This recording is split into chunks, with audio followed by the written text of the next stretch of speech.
Meus amigos, minhas amigas, eu quero falar hoje da última semana do Ciro Gomes, que eu considero uma semana muito boa, né, para que ele alcance, quem sabe, o seu objetivo, que é chegar em 2022 mais competitivo. Se ele vai ganhar a eleição ou não, aí já é uma outra questão, mas eu considero que as últimas movimentações por parte dele, do PDT e até de outros partidos, de certa forma, estão assim, sendo muito positivas para ele. Mas antes eu quero explicar assim, esse canal não é um canal que apoia o Ciro Gomes. Esse canal é um canal que apoia boas ideias, que como eu disse lá no primeiro vídeo, é um canal que vai buscar o debate em torno da construção de um país e de um mundo melhor, de um mundo menos desigual. E eu tenho percebido que Ciro tem defendido, e sim, bons projetos, boas ideias e trazendo propostas que de fato possam tirar o Brasil dessa praticamente estagnação que ele está há décadas,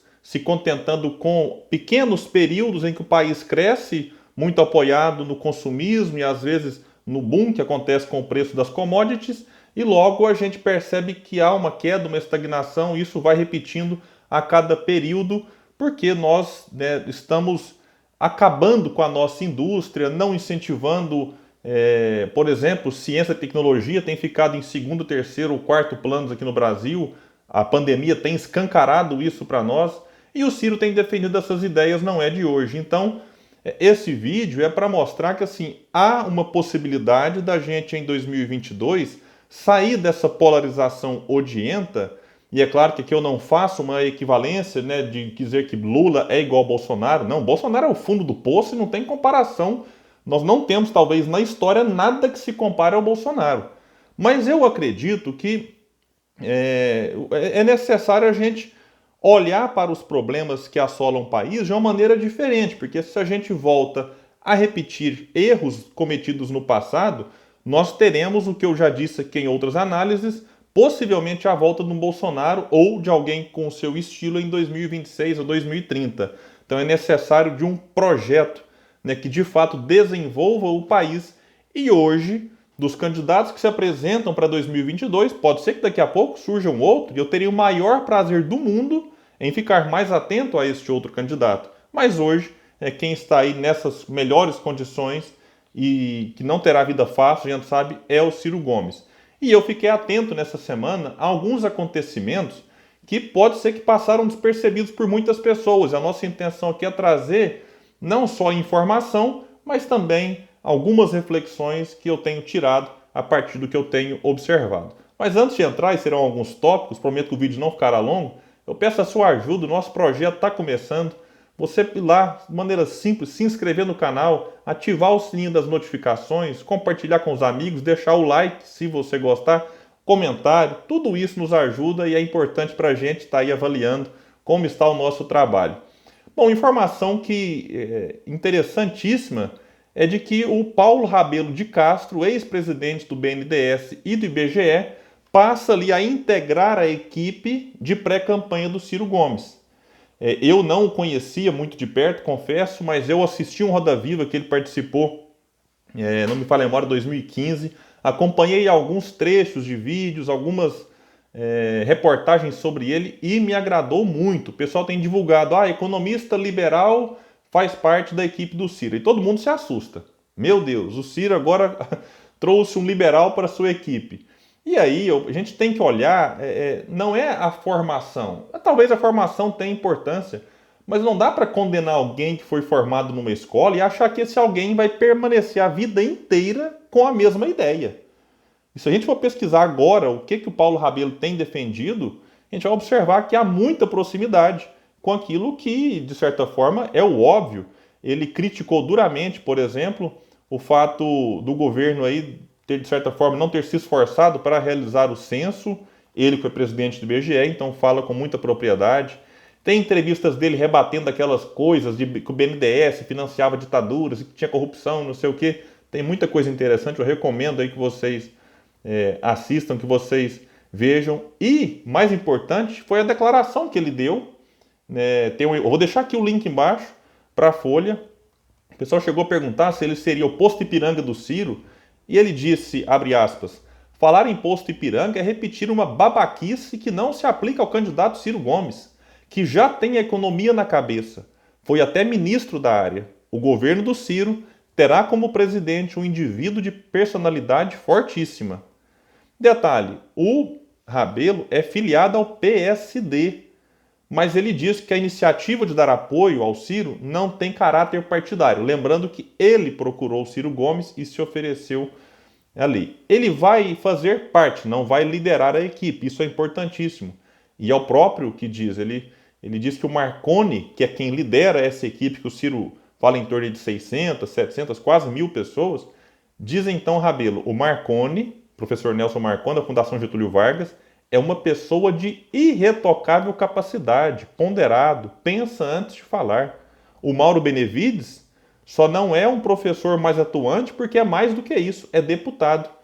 O Mauro e o Nelson são aqueles que o Ciro vive citando nas entrevistas, que são, digamos assim, os seus braços ali nesse projeto, sobretudo na área econômica.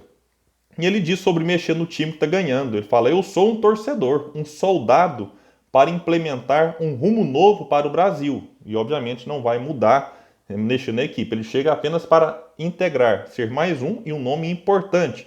Qual vai ser a função dele? Ser aí quase que um interlocutor, se assim a gente pode dizer, mas ele vai ajudar na relação do Ciro com os agentes de mercado. Diz ele que ainda se assustam com a imagem estatista do candidato e o seu discurso nacional desenvolvimentista. Abre aspas para ele.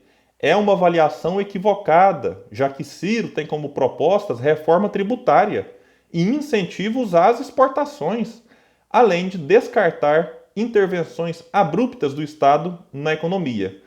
E o próximo trecho aqui eu achei fundamental. Isso aqui pode ser um divisor de águas na relação do Ciro com o mercado.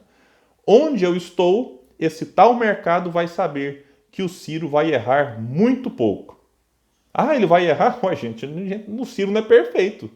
Possivelmente, num governo dele, vai acontecer um erro aqui e ali e precisa de uma equipe para corrigir o quanto antes ou evitar ao máximo que eles aconteçam. Como eu disse, o Paulo Rabelo é filiado ao PSD. Então, esse é um detalhe importante. Ele diz que a questão é pessoal e não partidária, mas a gente precisa ficar atento.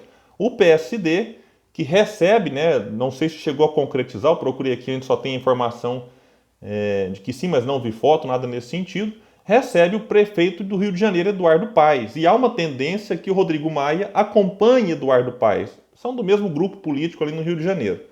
Mas o Maia não é certeza ainda. E eu digo isso porque o Maia, apesar de ter profundas divergências no campo econômico com o Ciro, o Maia é também um defensor da candidatura do Ciro Gomes, não só agora, mas era inclusive em 2018. E era um interlocutor interessante dentro do DEM, mas o Maia está de saída do DEM, como o próprio Eduardo Paes já saiu. Alguém pode assim, mas onde se viu o Ciro, um candidato ali de centro-esquerda, procurando o apoio da centro-direita? Só para a gente entender a gravidade da situação, Marcelo Freixo possivelmente vai sair do PSOL, não é certeza, porque o Freixo, para se viabilizar como candidato a governador do Rio, ele quer o apoio do Maia e do Paes. Então nós estamos diante de um bolsonarismo que ou a gente une forças e tenta deixar um pouco das diferenças de lado em prol de uma frente contra isso, contra os milicianos, os bolsonaristas e tudo mais, ou a gente vai ter que aguentar aí Bolsonaro, ou seja em Brasília ou em alguns estados, por mais tempo no poder.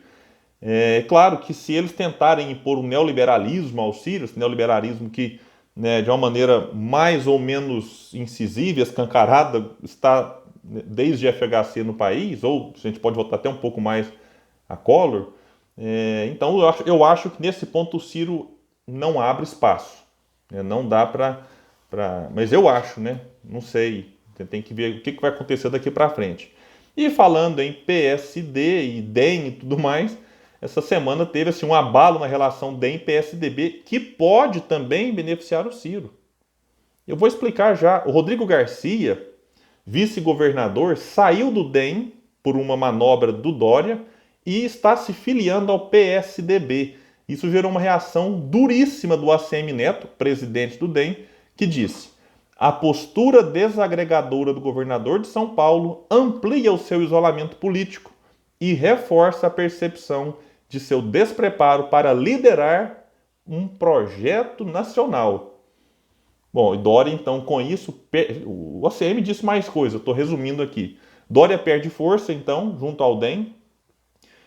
Eu acho que isso causa um abalo interno no PSDB, que o Dória já que não tinha ali uma vida muito fácil, e isso pode, de certa forma, beneficiar o Ciro, já que o Ciro diz abertamente que dialoga com o ACM Neto. Quer dizer que o ACM Neto vai apoiar o Ciro em 2022? Não sabemos.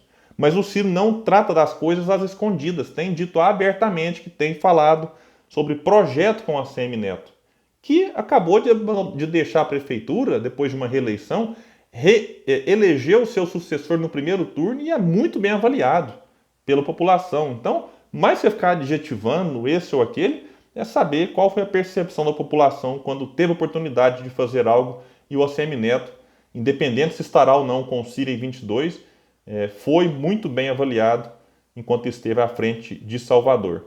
E esse movimento é visando o quê? Visando Dória se lançar à presidência e Rodrigo Garcia, governador do estado, mantendo o PSDB ali administrando a máquina paulista, como já acontece há muito tempo.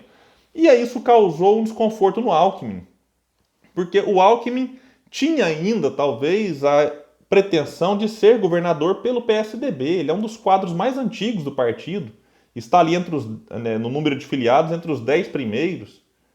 E aí esse movimento mostra que o Alckmin não vai ter vida fácil. E para senador também não, porque existe ali um acordo de cavaleiros no PSDB de que o senador que está eleito tenha a prioridade. E o José Serra parece que vai tentar a reeleição. Então o Alckmin ficou sem espaço. E tudo indica, a Folha, eu vou deixar aqui o link embaixo, chega a anunciar que Alckmin avisou aliados que deixará o PSDB. Para onde ele vai, não se sabe ainda. Pode ser o PSD. E pode ser que o PSD queira até lançar candidato próprio a presidente. É um partido que está ficando gigante e muito forte. Então pode ser que eles nem apoiem o Ciro. Então é necessário ficar atento a isso. Mais uma possibilidade muito falada é que o Alckmin venha senador pelo PSD e faça uma dobradinha com Márcio França, que era o seu vice-governador. Ou que o Alckmin vá para o PSB, B de bola, e também se lance a senador pelo PSB, uma dobradinha com Márcio França, que tem boas relações com o Ciro, que inclusive recebeu o apoio do Ciro agora para a prefeitura de 2018, tendo Antônio Neto como vice-prefeito, vice-candidato a prefeito ali. Então, meus amigos, a gente tem que ficar atento a isso tudo. E para finalizar esse nosso vídeo, nós temos as pesquisas que saíram essa semana. Não foram boas do ponto de vista que o Ciro não cresceu. Mas o Ciro, primeiro, ele não caiu e outro candidato também não cresceu. Então o Ciro vai se firmando ali como o candidato mais, digamos, que tem maiores chances de enfrentar Bolsonaro e Lula. Inclusive em várias pesquisas, Ciro aparecendo, vencendo Bolsonaro num eventual segundo turno. E a entrevista para Gabriela Prioli nesse sábado, vou deixar aqui o link, vale a pena. Eu fiz um vídeo aqui no canal, foi uma aula, é um primor de entrevista que vale a pena ser visto com calma, analisado. Já está aqui, antes de eu gravar esse vídeo, estava com praticamente 180 mil visualizações em pouco mais de 24 horas. E nas redes sociais a repercussão está ainda sendo enorme. E pouco antes também de eu gravar, eu vi que o Ciro tomou a segunda dose da vacina e daqui a alguns dias ele poderá circular aí com mais tranquilidade, viajar o país para tentar fechar alguns acordos visando 2022. Então vamos ficar atento, observar como o cenário vai se desenhar daqui para frente e, como eu disse, a gente precisa realmente de um projeto de país. Se vai ser com o Ciro, não sei, mas do que eu vejo hoje, me parece o candidato mais disposto a falar em ideias e a tentar construir um país fora, né, dessa ideia do ódio. Ou eu odeio o Bolsonaro, ou eu odeio o Lula e eu voto num por negar o outro. O Ciro tem tentado se deslocar disso, claro, sem deixar de fazer as devidas críticas que os dois merecem, mas apresentando um projeto. Quem assistir a entrevista com Gabriela Prioli vai entender o que eu estou falando. Vale a pena. Valeu, pessoal. Mais uma vez, se inscrevam no canal, ative o sininho e até o próximo vídeo.